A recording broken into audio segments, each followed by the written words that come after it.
Hey, Harvester kids. Yeah! Okay, now Ta-da! Is off. Got this. Let's get this started. Let's do it. 10, 9, 8, 7, 6, 5, 4, 3, 2, 1!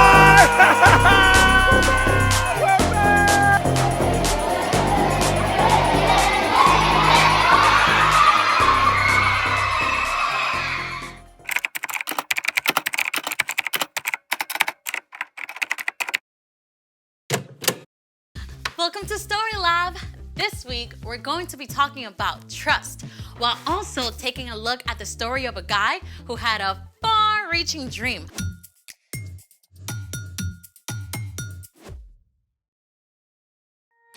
Hey there, I'm Amaya. And I'm Zeke. And today, we're talking about trust. Which is putting your confidence in someone you can depend on. Well, speaking of trust, it's time for... The story before the story. Today, we're in the very first book of the Old Testament, Genesis.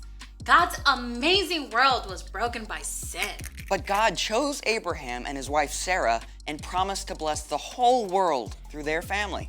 And after waiting for a long time, Abraham and Sarah had a baby named Isaac. When Isaac grew up, he had twin boys, Jacob and Esau, who didn't exactly get along. And that's where our story starts. Hey, we're ready. Hey everybody, I'm Brian. Hi, Brian. We want to hear what's up with Jacob and Esau. Oh boy. Okay, these guys had it in for each other from the start. They wrestled while they were babies inside their mom. I mean, when Esau came out first, Jacob was holding onto his heel. And they were like super different, right? Oh yeah. Esau was really hairy while Jacob was smooth-skinned. And as they grew up, Esau loved to hunt while Jacob preferred to stay close to home. Now, Esau was the older brother by just a few minutes. This meant he had special rights to money and property and even leading the family one day. But he was such a hothead, he didn't always stop to think. Now one day Esau was out hunting and didn't get anything. And by the time he got home, he was super hungry. Jacob had just cooked up a pot of delicious red stew, and Esau begged him for some. Sell me your rights as the oldest. Fine. I'll die if I don't get something to eat. Esau threw away something really valuable for a bowl of soup. I bet he regretted that big time once his stomach was full. And things did not get any better between the brothers. Their father Isaac was very old, and he wanted to pass on a special blessing to his oldest son. So he sent Esau to go hunt and prepare him a tasty meal first.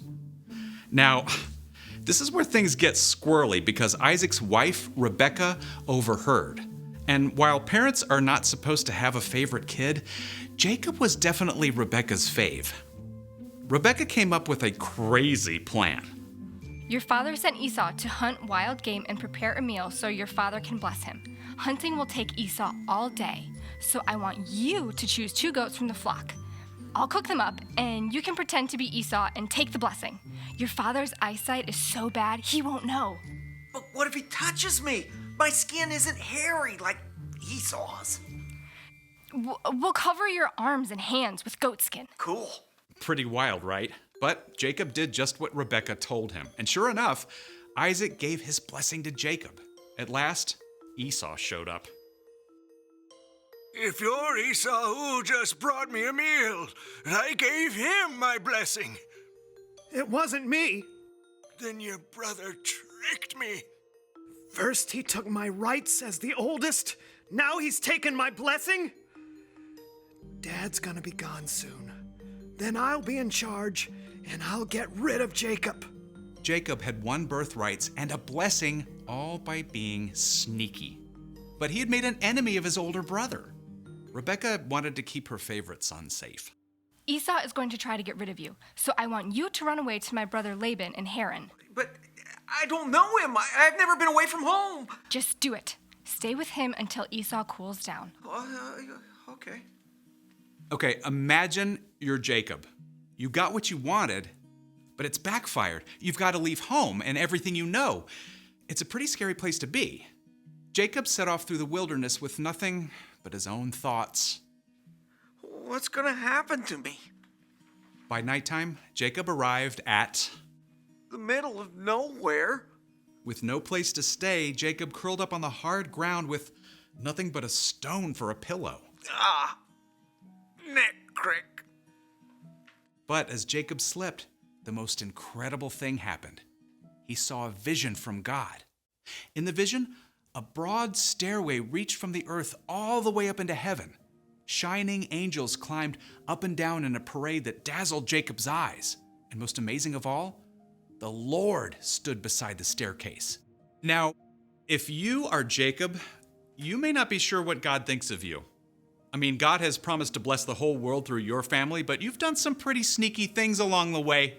God might decide to go back on that promise. Then, the Lord spoke to Jacob. I am the Lord. I am the God of Abraham and Isaac.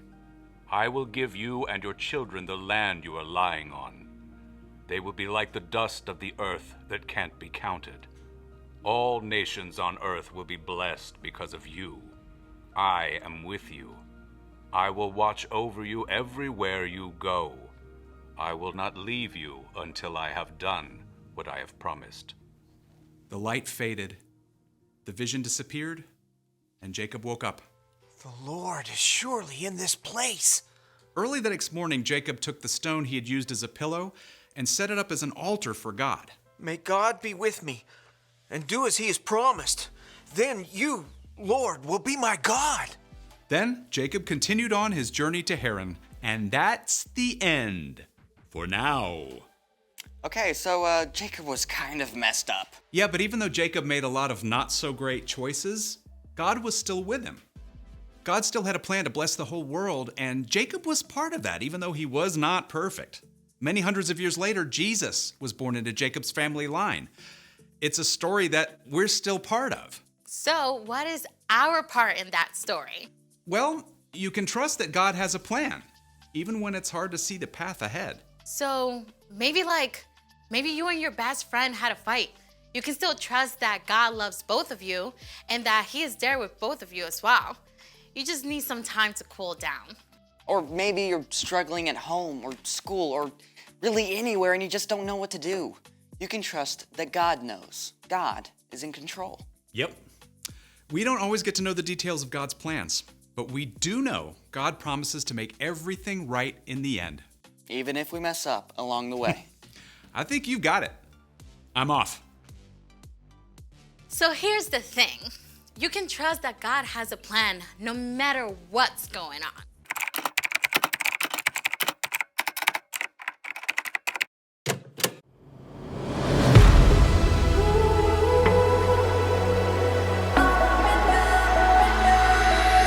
When I am up, when I am down, when life turns me around, should I go left?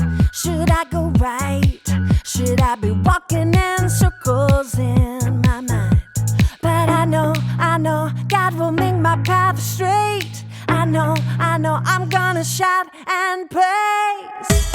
My God can be trusted over and over and over again.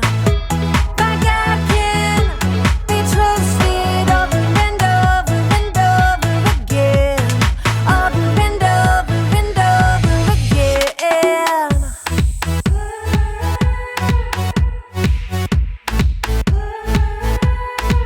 When I am up, when I am down, when life turns me around, should I go left? Should I go right? Should I be walking in circles in my mind? But I know God will make my path straight. I know I'm gonna shout and praise. My God can be trusted over and over and over again. My God can be trusted over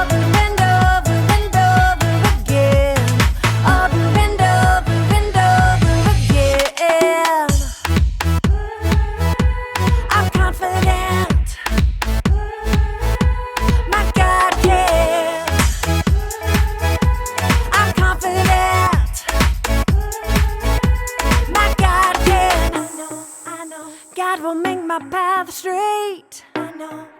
I'm gonna shout and praise. I know. God will make my path straight. I know. I'm gonna shout and praise. My God can be trusted over and over and over again. My God can be trusted over and over and over again. My God can be trusted over and over and over again. My God can be trusted over and over and over again. Yes, He can. Over and over and over again. I'm confident. My God can. I'm confident. My God can. Over and over and over. I can trust Him. Over and over and over again.